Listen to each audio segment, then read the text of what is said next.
the late 1700s, you are a peasant. You do not have a lot of money, you do not have a lot of food, and you have many children to provide for. You sit down and read the front page of the newspaper. The headline says, "Bread prices skyrocket," as the king entertains nobles on a weekly basis. Many can say this is just like today, as bread and milk prices rise and people fret if they're going to use their whole paycheck to spend on food. We will look at what went wrong in the overthrow of the government and how they could have gone about it in a proper way in the French Revolution. The French Revolution can be broken down into three parts: the uprising of peasants, the guillotine era, and the fall of new authority. All these things make up a successful overthrow of the government. In this speech, we will look at what ways the government could have taken a different direction in order to have a better outcome without having a revolution. How the peasants overthrew the king. Little by little, the old world crumbled, and not once did the king imagine that some of the pieces might fall on him. Jennifer Donnelly, Revolution. In France in the 1700s, there were three different types of social classes: the clergy, nobles, and everyone else. France started to become in debt. The king said that they needed to call a meeting of the Estates General. You see, the king took action. He was willing to fix the problem and take control of what he may have caused in order in the first place.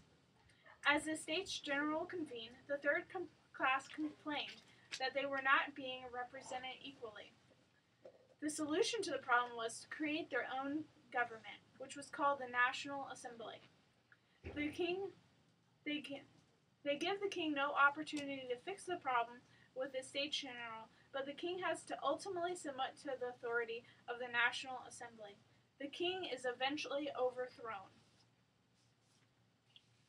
Death is no solution to the problem of government. After King Louis was on the throne and sent to prison, a man in the National Assembly came to power, Robespierre. But you see, there was a catch-22. His thinking, while he wanted all the things that the National Assembly wanted, liberty, equality, property, he did not want the people that opposed it. His solution was something worse than anything that the King Louis did. He made the killing machine famous. The guillotine chopped off all the heads of those that disagreed with Robespierre. The king, the queen, and the people. Thousands were killed every day. As lives are at stake, what would be the social response? Would you succumb to the guillotine, or would you submit to authority? As we may disagree with people in authority, we still have to think that those people were placed there for a purpose. There are correct ways to appeal the government by becoming adamant about the wrong things that are being done, but overall show love in the way we do it. Do not become angry like the French, because the more they disagreed, the more their words would never be heard because of the guillotine. The effect of the revolution. There is death in the folds of her skirt, and blood about her feet. She is for no man. Joseph Conrad. Now the peasants were fed up with authority. Too many people had died from the guillotine.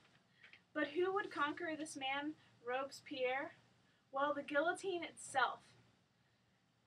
So the man he suffered his own death. What was to come of the revolution? It was simply death. As the French Revolution proceeded, the three main events were each a contributing factor to how the people went about overthrowing the government. They created a new way to govern and tried to make their own constitution, which caused the king to be sent to prison, although he was willing to work with them in order to give them a better France. The guillotine also led many to be killed that did not deserve it. Trying to fight the new authority led them to death. Finally, Robespierre, the man that took control, also showed that his fate was death. The people thought that they had the solution to authority, but did not. As the French Revolution went on, we see that God obviously appoints authority for a reason. He appoints it for good, but he also appoints it for his purposes. Disrespecting and overthrowing authority eventually leads to trying to overthrow God, which is impossible. Thank you for your attention, and would like to remind you of Romans 13:1-3. In all that you do, submit to authority, because we do not see the terrible results if you do not.